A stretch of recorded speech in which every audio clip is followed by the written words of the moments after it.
আমার এরকম এক্সপিরিয়েন্স আছে, স্টুল টেস্ট মানে কি, তুমি স্টুলটা দেবে একটা স্মল অ্যামাউন্ট, পেশেন্ট পুরো পটিটাই সে পুরো বাক্সে করে, যেন তোমাদের যেমন চিলি চিকেন খাওয়ার বা নিয়ে আসো ওরকম প্যাকেট করে এসে আমার টেবিলেও দিয়ে গেছে, এরকমও এক্সপিরিয়েন্স। ওরকম গল্প আমি একটা বলেছি ওকে, যে প্যাথোলজিস্টের বাড়ি, সকালবেলায় কলিং বেল টিপেছে, প্যাথোলজিস্টের মিসেস খুলেছেন দরজা, একজন ভদ্রলোক এসছেন, পুরো একটা বড় হাঁড়ি, ওপরে খবরের কাগজ দিয়ে খুব সুন্দর করে দড়ি দিয়ে বাঁধা, রসগোল্লা নিয়ে এসছে।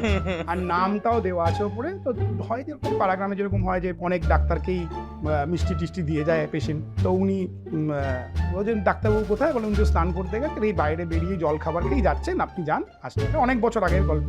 তো ভদ্রলোক করেছেন, একদম খাবার টেবিলের ওপরেই ওই হাঁড়িটা রেখেছে।